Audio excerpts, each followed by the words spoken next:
Hi hello नमस्कार। जैसे कि आपको पता है कि ब्रह्मी क्लास के न्यू थंबनेल देखकर आप यहाँ इस वीडियो को देख रहे होंगे। सबसे पहली बात मजे की बात है कि ब्रह्मी क्लास 2024 और 25 के जो न्यू पैटर्न है ना, इस पैटर्न में हम क्या पढ़ेंगे क्या नहीं पढ़ेंगे इसके बारे में हम विशेष बात करने वाले हैं।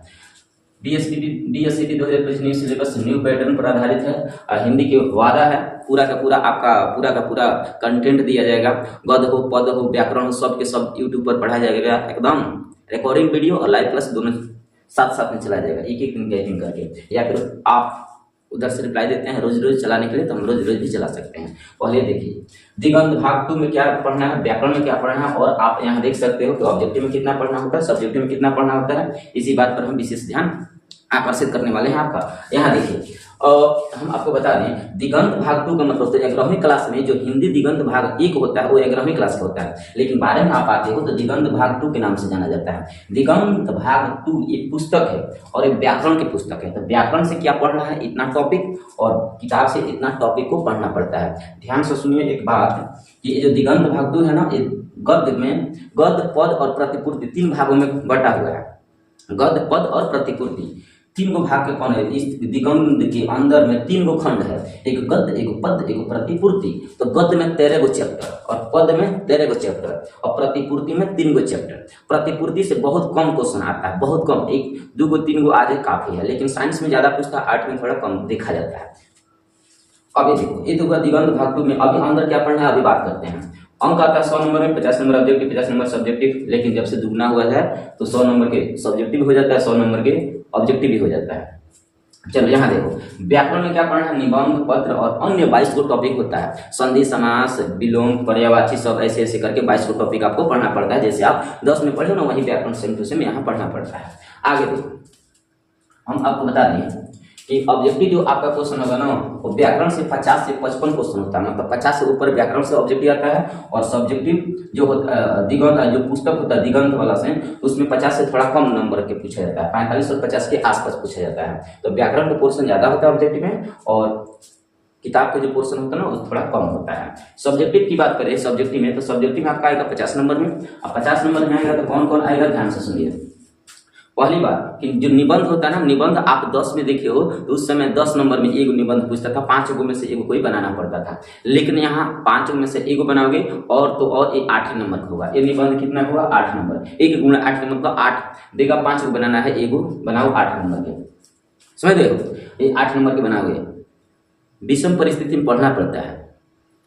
अगर हीरा बनने की काबिलियत रखते हो तो अंधेरे में चमका करो, क्योंकि रोशनी में कांच भी चमका करते हैं। अगर तुम्हें बाबू ऐसा लगता है आपको कि इतना बड़का टॉपिक को कैसे पढ़ा जाए, तो 10 में कैसे पढ़ा था, जैसे पढ़ा था 10 में, उससे थोड़ा मेहनत करना पड़ता है, एक्स्ट्रा ऑर्डिनरी मेहनत करना पड़ता है। इसमें संक्षेपण थोड़ा टॉप होता है, करना पड़ेगा। लेकिन अगर लॉय से बनाओगे ना तो सब कुछ आसान हो जाता है। संसाधन नहीं होगा उसके अभाव में भी पढ़ोगे। विषम परिस्थितियां में सब कोई नहीं पढ़ पाता है। अगर संसाधन आपके पास सब कुछ मिल जाता है तो आसानी से आदमी पढ़ लेता है। अगर संसाधन नहीं होता है ना, उसके अभाव में पढ़ो तब औकात पता चल जाता है। तो अगर कोई किसी प्रकार के संसाधन आपके पास पढ़ने के लिए नहीं है, फिर भी पढ़ो। कहाँ से पढ़ोगे, यूट्यूब पर से पढ़ सकते हो, या फिर अपने आसपास के कोई सीनियर स्टूडेंट हो उससे किताब मांगकर खुद से पढ़ सकते हो। पढ़ना पड़ेगा। निबंध 1 नंबर, एगो बनाओगे 8 नंबर में। व्याख्या जो पूछेगा, व्याख्या देगा 4 को बनाना है, कौन 2 को। व्याख्या करने वाले प्रश्न, सब प्रश्न में व्याख्या 2 होगा ना, व्याख्या किया जाता है वो वाला। तो व्याख्या पूछेगा 4 को बनाना है, 2 को, तो 2 चौको 8। प्रत्येक व्याख्या 4 नंबर का होगा। एगो व्याख्या करोगे तो 4 नंबर, 2 व्याख्या करोगे तो 8 नंबर। 8 नंबर के व्याख्या हो गया। आप पूछेगा 4 को बनाओगे 2 को।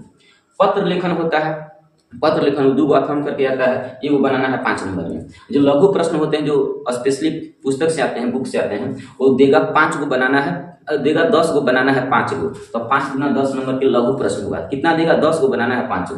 जो दीर्घ प्रश्न होते हैं वो देगा 6 को बनाना है 3 को। प्रत्येक प्रश्न 5 नंबर का होगा, तो 5 हो जाएगा 15 दीर्घ प्रश्न। और ये देखेगा तो गद्य से पद से, कभी गद्य से 2 को क्वेश्चन उठाएगा 5 नंबरिया, तो पद से 1 उठा सकता है। तो कभी पद से 2 को उठाएगा तो गद्य से 1 उठा सकता है 5 नंबरिया। प्रतिपूर्ति से, ये जो प्रतिपूर्ति इधर लिखा गया है ना, यहाँ से आपका 5 नंबरिया क्वेश्चन नहीं बनता है, इस बात को याद रखना। तो दीर्घ प्रश्न कितना पूछेगा, 6 को बनाना कितना, 3 को। देखो 10वीं क्लास में एगो अपठित गधान से पढ़कर हम प्रश्नों को उत्तर देते थे ना, लेकिन यहाँ बारे में वो झंझट नहीं है। अपठित गद्यांश की जगह पर ना संक्षेपण पढ़ना है। क्या पढ़ना है? संक्षेपण पढ़ा जाता है, संक्षेपण। इस संक्षेपण में क्या होता है ना, पूरा पढ़ो और उसे संक्षिप्त में आंसर लिखने का प्रयास करो। ये 4 नंबर में आता है। 4 नंबर एक ग्रुप रहेगा, अथम करके बनाओगे, ये वो 4 नंबर में हो गया। तो ये पूरा जोड़ोगे कितना हो जाएगा? 50 नंबर का हो जाएगा। और 50 नंबर का आपका ऑब्जेक्टिव हुआ, तो ऑब्जेक्टिव और सब्जेक्टिव दोनों मिला दो, 100 नंबर का हो जाएगा। देखो हिंदी एक स्कोरिंग सब्जेक्ट होता है। हिंदी में यदि आप थोड़ा सा भी प्रत्येक दिन 1 घंटा आधा घंटा मेहनत कर देते रोज रोज, कम से कम अगले 3 महीना या 2 महीना, हम तो कहें अगर 15 दिन रगड़ के पढ़ लेते हैं हिंदी, तो 100 नंबर की तैयारी हो जाएगा। हिंदी में उतना दम नहीं है, लेकिन कंटिन्यूटी बनाए रखना पड़ता है। जब तक कंटिन्यूटी नहीं काम करोगे तब तक नहीं मजा आएगा। एक लय से पढ़ो, किसी प्रकार के टॉपिक को छोड़ो मत। हम जब कहानी कहते हैं या फिर टॉपिक को समझा रहे होते हैं तो ध्यान से केवल सुन लो तो काम ऑफ निकल जाएगा। नोट्स देने की बात है तो नोट्स हमेशा प्रोवाइड कराया जाएगा, नंबर नीचे दिया रहेगा, उस पर अपना व्हाट्सअप बनाकर व्हाट्सअप एक बार हाय बाय कह देना कि फलाना कुमार है, यहाँ से बोल रहे हैं कि हमें नोट्स चाहिए, तुरंत आपको आपके पास व्हाट्सअप कर दिया जाएगा। ओके, ये आपका पैटर्न रहा।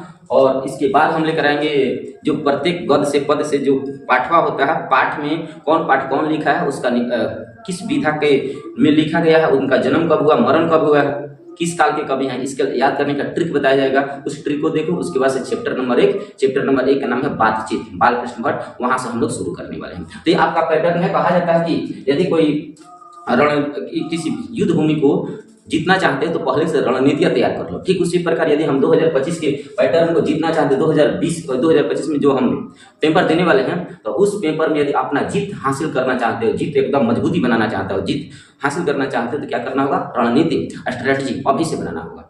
और ये रणनीति आपका यही रहेगा कि प्रत्येक दिन एक चैप्टर पढ़िए और उस चैप्टर का सब्जेक्टिव ऑब्जेक्टिव तैयार कीजिए और नोट्स बनाइए। अगले 1 महीना तक, जब तक ये खत्म ना हो जाए, तब तक मेहनत करते रहो। देखो कितना आसानी से नंबर में 95 प्लस आ सकता है। ओके, मिलते हैं अगले चैप्टर में। Okay, thank you.